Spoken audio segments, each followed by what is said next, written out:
ইয়া রাসূলুল্লাহ, আমরা জান্নাতের কাছাকাছি আসি নাই, বরং জান্নাতি একটা কবরের পাশ দিয়ে আমরা যাইতেছি। ও জিবরিল, এটা কোন কবর? এটা কি আদমের কবর, না নূহ পয়গম্বরের কবর, না ইব্রাহিম খলিলুল্লাহর কবর? আমি জানতে চাই। না ঈসা রূহুল্লাহর কবর?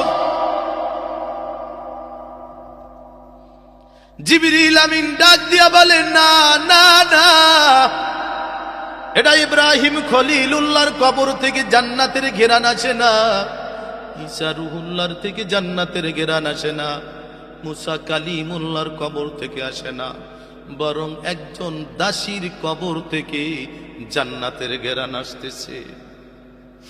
রাসূল, এ যেমন ভালো মানুষেরও দাসী না, বিশ্ব বিখ্যাত সন্ত্রাস টেররিস্ট ফেরাউনের দাসীর কবর থেকে জান্নাতের ঘেরান আসতেছে। কয় তা কেমন করে?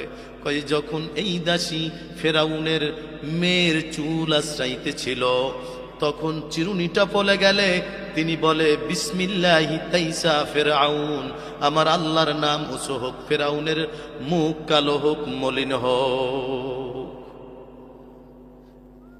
বিসমিল্লাহি তাইসা ফেরাউন, এই কথা বলার সাথে সাথে ফেরাউনের মেয়ে বলতেছে, এ দাসী, তুই আমার বাবাকে কেন বদদোয়া দিলি, আর মুসার রবকে কেন দোয়া করলি?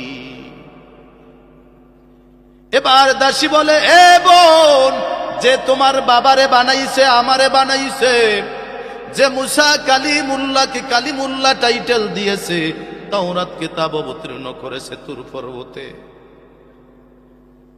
উনি হলো সৃষ্টিকর্তা। তোমার বাবা যে বলে আনা রব্বুকুমুল আলা, এ কথাটা খালি মিথ্যা কথা। মেয়েটা কেন্দে বাবার কাছে চলে গেলে এবার বাবার কাছে বলে, ও বাবা, আমাদের ঘরে থাইকা আমাদের ঘরে খাইয়া আমাদের বইরা বাবা গো তোমারে বড় দোয়া দেয়, বলে কি শোনোনি? বিসমিল্লাহি তাইসা ফিরআউন, তোমারে বড় দোয়া দেয়, মুসার রবকে দোয়া দেয়, এটা তো মানা যায় না। জল্লাদকে খবর দিল, চাবুক আনা হলো, ওই দাসী কে আঘাতের পরে আঘাত দিতে লাগলো, গলা কাটা মুরগির মতো কইরায়। কালেমা সারবি না আরো আঘাত খাবি?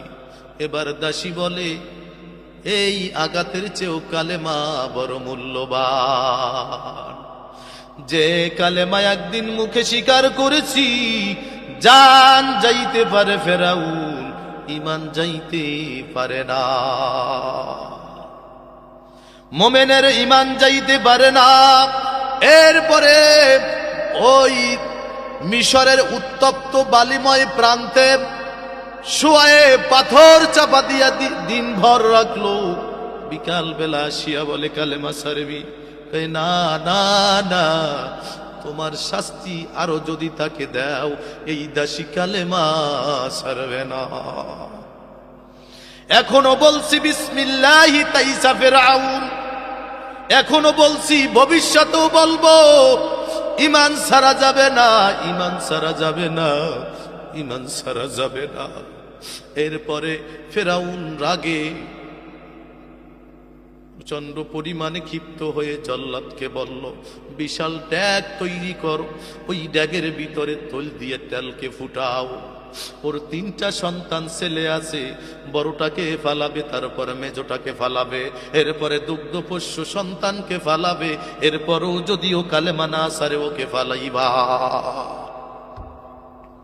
This is my order, next and last decision and order.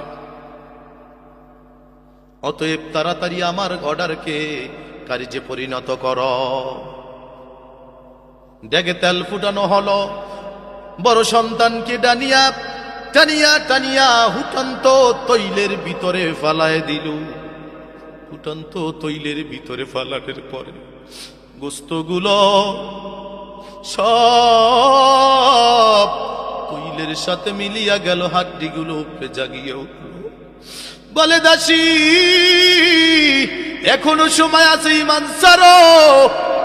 আমি ফেরাউনকে রব বলে স্বীকার করো। না না না, যে তোমারে বানাইছে, যে আমারে বানাইছে, তারে আমি অস্বীকার করতে পারবো না। এবার মেজ সন্তানটাকে ফালায় দিল। ফালানের সাথে সাথে গোস্তগুলো তৈলের সাথে মিশিয়া গেল, হাড্ডিগুলো উপরে উপরে জাগিয়া উঠলো।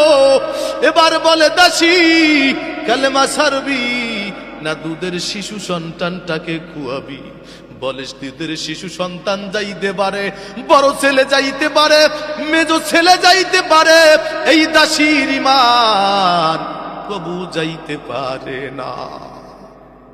এবার দুধের শিশুটাকে জল্লাদ কোল থেকে তুলিয়া ফুটন্ত তৈলের ভিতরে ফেলায় দিল। ফলায় দেওয়ার পরে সাথে সাথে গোস্তগুলো মিলিয়া গেল, হাড্ডিগুলো জাগিয়ে উঠল।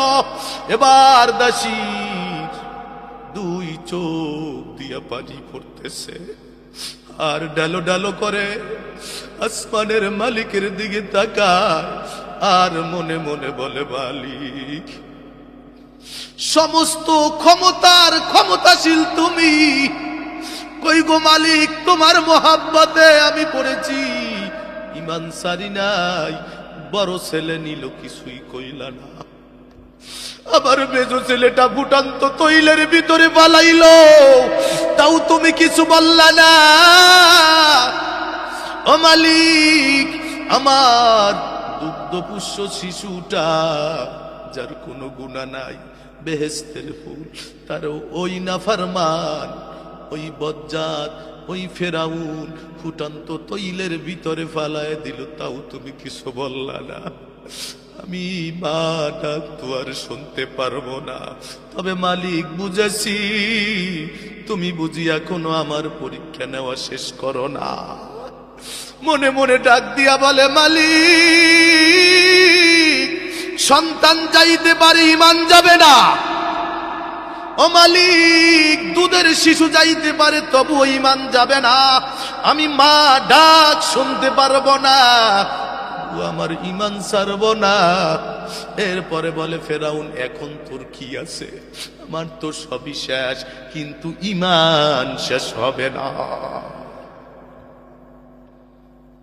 এরপরে জল্লাদ দরিয়া যখন ওই দাসীকে যখন ওই ফুটন্ত তৈলের ভিতরে ফেলাবে, জিবরাইল আমিন আল্লাহর রাসূলকে মিরাজের রাত্রে এই ঘটনাগুলো বলতেছে। জিবরিল বলে, আমি যখন এই কথাগুলো বলতেছি,